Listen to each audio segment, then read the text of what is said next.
తెలంగాణ ఉద్యమం అనేది అదొక పురాగాథ, అదొక పెద్ద గాథ.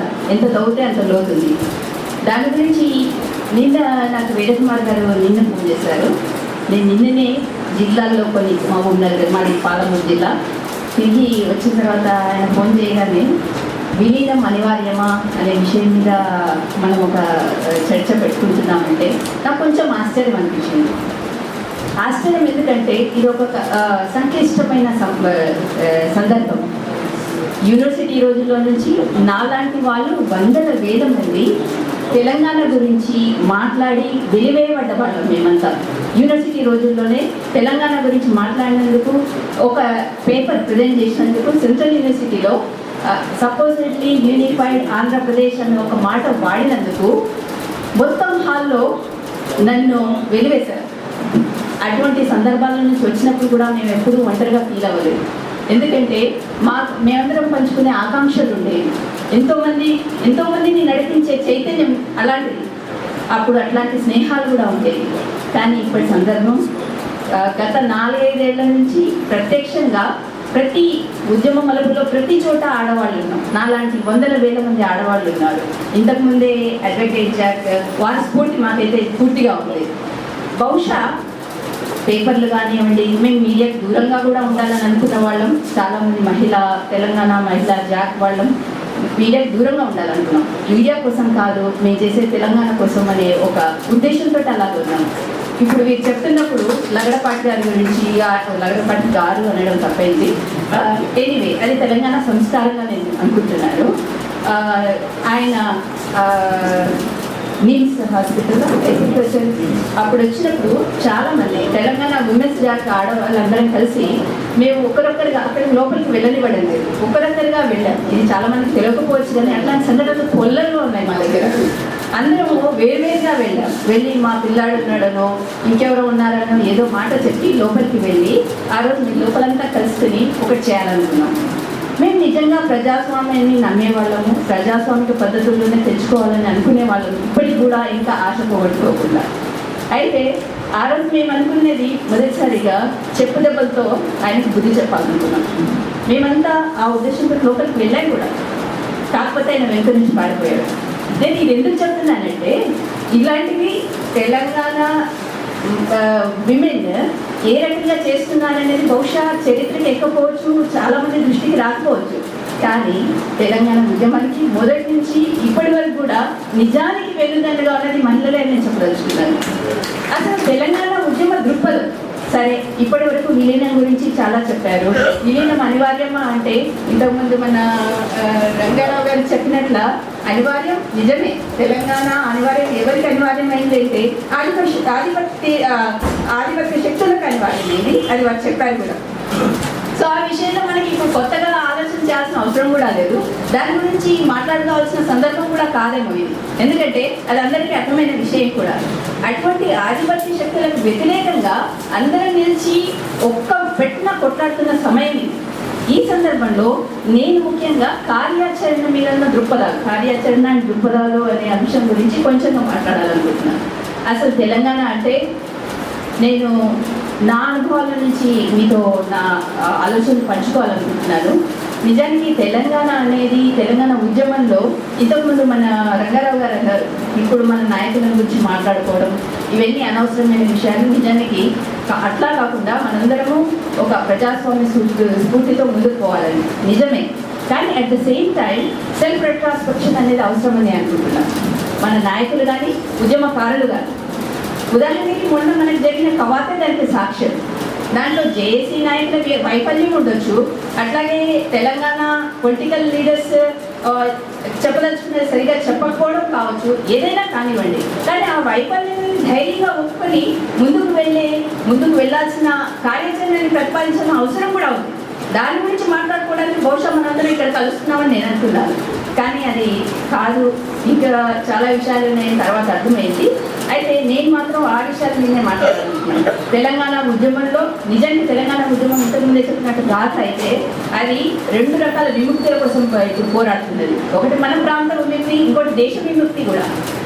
అటువంటి ఉద్యమంలో తెలంగాణ ఉద్యమంలో మొదటి నుంచి 2 ధోరణులు కనిపిస్తున్నాయి. ఒకవైపు పార్టీలు, ఒకవైపు ప్రజలు. నిజానికి పార్టీలు ఎంతసేపు పవర్ పాలిటిక్స్ గురించి మాట్లాడుతుంటే ప్రజలు మాట్లాడుతున్నారు సోషల్ పాలిటిక్స్ గురించి.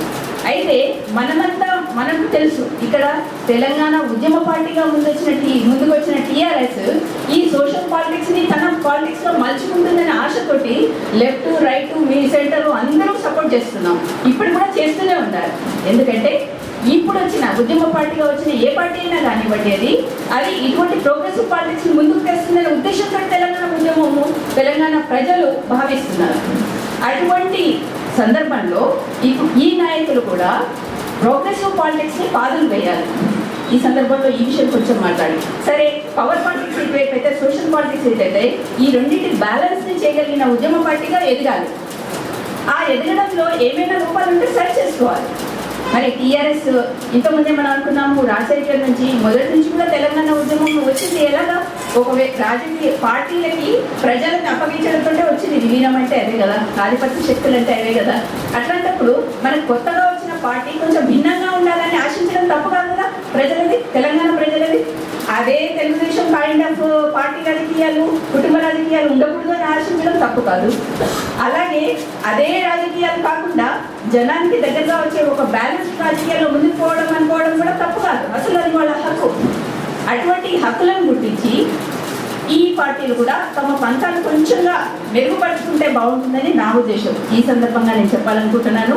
ఫర్ ఎగ్జాంపుల్ నేను ఎప్పుడు రోజు అనుకుంటుండేవాళ్ళం ఎందుకు జేఏసీలో గ్రామాల్లో ఎన్నో జేఏసీలు ఉన్నాయి. ఆ జేఏసీలో చైతన్యంతో పనిచేసే ఎంతోమంది వాళ్ళు ఉన్నారు. ఒకవేళ అందులో ఎవరికైనా ముందుకు అంటే రాజకీయాల్లో ఒక ప్రోగ్రెసివ్ పాలిటిక్స్ ముందు తేవాలనుకుంటే వాళ్ళు ఉంటే వాళ్ళని ఎందుకు పార్టీలకు తీసుకోరు? ఎందుకు ఏ పార్టీలోనూ ఉన్న వాళ్ళని పిలిచి వాళ్ళు వస్తే తప్పులేదు, కానీ వాళ్ళకి గులాబీ జెండా కప్పినంత మాత్రాన రాజకీయాలు మారుతాయా? మనకి ప్రోగ్రెసివ్ పాలిటిక్స్ అనే ఒక ఉద్దేశంతో ముందుకు వెళ్తున్నాం కదా. మనకు ఒక ప్రజాస్వామ్యమైన తెలంగాణ కోసం ఒక కళ ఉన్నది కదా. దానికోసం వాళ్ళు కూడా కొన్ని సవరింపు చేసుకోవాలి. ఇలాంటి ఒక చిన్న అంశంతో నేను మళ్ళీ ఇంటికి వస్తే సోషల్ పాలిటిక్స్లో భాగంగా మనం ఎంతోమంది జేఏసీగా ఏర్పడ్డాం. ముఖ్యంగా అడ్వకేట్ జేఏసీ వాళ్ళు చేస్తున్నది ఇంతకుముందే వాళ్ళు అద్భుతంగా ఒక విషయం చెప్పారు. ఏంటంటే ప్రత్యక్షంగా ఉద్యమంలో పాల్గొంటూనే వాళ్ళు న్యాయ పోరాటం చేస్తున్నారు. మీరు గమనించి ఉంటారు లాస్ట్ 4-5 ఏళ్లలో అసలు తెలంగాణలో ఎంత విధ్వంసం జరుగుతుందో ఇంతకుముందు జరిగిన దానికి రెట్టింపుగా జరుగుతుంది. ఎందుకు మనం అంతా ఏం చేస్తున్నాం? ఉద్యమం జరుగుతున్న కాలంలోనే ఎంత దోపిడీ. నిన్నటికి నిన్న ఈరోజు పేపర్లో చెప్తారు ఏమంటున్నారంటే అతిథిగా రండి ఆస్తులని ఆక్రమించుకోండి అని అడ్వర్టైజ్మెంట్. ఈరోజే ముఖ్యమంత్రి ప్రారంభించారు what ever real estate kind of thing. మన ముందరే జీవ వైవిధ్యం పేరిట 133 దేశాల వాళ్ళు వచ్చి ఇక్కడ మాట్లాడుతుంటారు. మనదేంటి? మనం చేసే ఉద్యమం ఏంటి? జీవన వైవిధ్యాల కోసం, జీవన వైవిధ్యాల మీద ఆధారపడిన జీవ వైవిధ్యం కోసం కాదా? మనం అందరం ఎందుకు వెళ్ళి ఆ 133 దేశాల వాళ్ళకి మనం ఒక చిన్న రిప్రజెంటేషన్ ఇవ్వలేకపోయాం? మనని దారి మళ్లించింది ఎవరు? మనని అటువైపు వెళ్లకుండా ఆలోచించకుండా చేసింది ఎవరు? ఎలా జరిగింది ఇది? దీని గురించి మనం ఎందుకు ఆలోచించకూడదు? ఎందుకు ప్రశ్నించకూడదు ఇలాంటి చర్చ వేదికల్లో?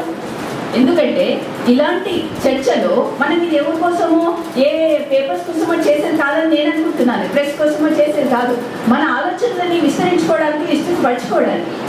మరి జీవ వైవిధ్యంలో అంతమంది ఇక్కడికి వచ్చినప్పుడు ఒక చిన్న డిక్లరేషన్ ఎందుకు ఇవ్వలేకపోయాం? విమెన్స్ జాక్ తరఫు నుంచి ఒక చిన్న డిక్లరేషన్ ఇవ్వడానికి మేము చాలా కష్టపడ్డాం. మాకు లోపలికి అనుమతి లేదు కనుక. నేను ఎందుకు చెప్తున్నాను ఈ విషయాలంటే మన తెలంగాణ ఉద్యమ పంతాలో కూడా ఉన్న చిన్న చిన్న లోపాలను సవరించుకుంటూ ముందుకు పోకపోతే ఇప్పుడు ఏర్పడిన ఈ బ్లాక్ని మనం అధిగమించడం కష్టమని నా భావన. దానికోసం అంటే ఉద్యమ కార్యాచరణ అన్న విషయాలు వచ్చినాయి కాబట్టి నా ఆలోచనలు పంచుకోవాలనుకుంటున్నాను.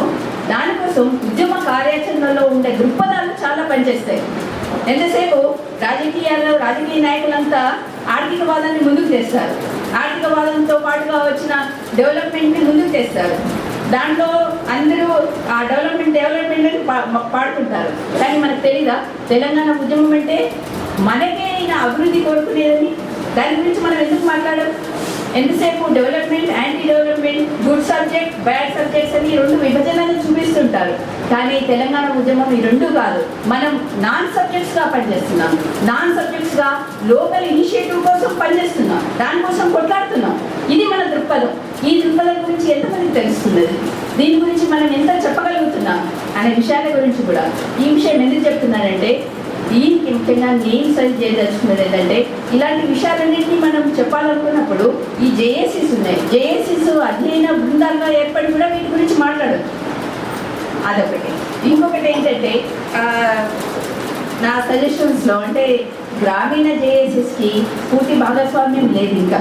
అంటే ఇక్కడ చాలామంది పెద్దలు ఉన్నారు కనుక జేఏసీలో యాక్టివ్ పార్టిసిపేషన్ ఉన్న వాళ్ళు కూడా ఉన్నారు కనుక చెప్తున్నాను. ఈ ఆత్మహత్యలకి కారణం నేను అదే అనుకుంటున్నాను. వాళ్ళకి ఎంతో చైతన్యం ఉంది, వాళ్ళకి మార్పు కావాలి, విముక్తి కోసం ఏమైనా చేయడానికి సిద్ధంగా ఉన్నారు. కానీ వాళ్ళకి ఎటువంటి పాత్ర ఉంది ఉద్యమంలో? ఎప్పుడో ఒకరోజు ఇచ్చిన పిలుపు కాదు.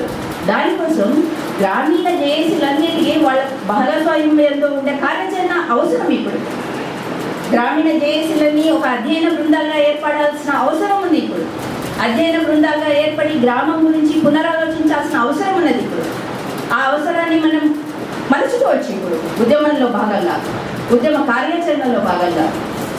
అదే రకంగా ఇప్పుడు నేను ఈ సందర్భంలో మాట్లాడుతున్నప్పుడు ఈ విషయాల గురించి నేను 2000 సంవత్సరంలో గుట్టలు పిట్టలు అని మాట్లాడినప్పుడు అందరూ నన్ను చూసి నవ్విన వాళ్ళు. ఎట్లా అంటే ఆధిపత్య శక్తులు దాన్ని ఎట్లా యూజ్ చేస్తున్నాయి. మన జీవవైవిధ్య సదస్సు ఎగ్జాంపుల్. మనం దాని గురించి పట్టించుకోలేదు. నిజానికి అవే కదా రిసోర్సెస్ అంటే. కానీ మనం దాన్ని వెక్కిరించాం, దాన్ని అన్న వాళ్ళని వెకిలిగా చూశారు. కానీ ఆధిపత్య శక్తులకు తెలుసు ఏది ఇంపార్టెంట్ అనే విషయం, మనం గమనించుకోవడం లేదు. అందుకని దయచేసి గ్రామీణ జేఏసీలకి పూర్తి భాగస్వామ్యం ఉండేటట్ల కార్యాచరణ రచించడం అనేది ఇప్పుడు తక్షణ అవసరం. లేకపోతే తెలంగాణ ఉద్యమాన్ని సీమాంధ్రులు కాదు, ఇంకా ఆ వైపు నుంచి ఆ 7 సముద్రాల నుంచి వచ్చిన వాడు కూడా గుట్టలో వేసుకొని పోవడానికి సిద్ధంగా ఉన్నాడు కనుక దాని గురించి ఆలోచించాల్సిన సందర్భం ఉన్నది. అట్లాగే దీనిలో భాగంగా నేను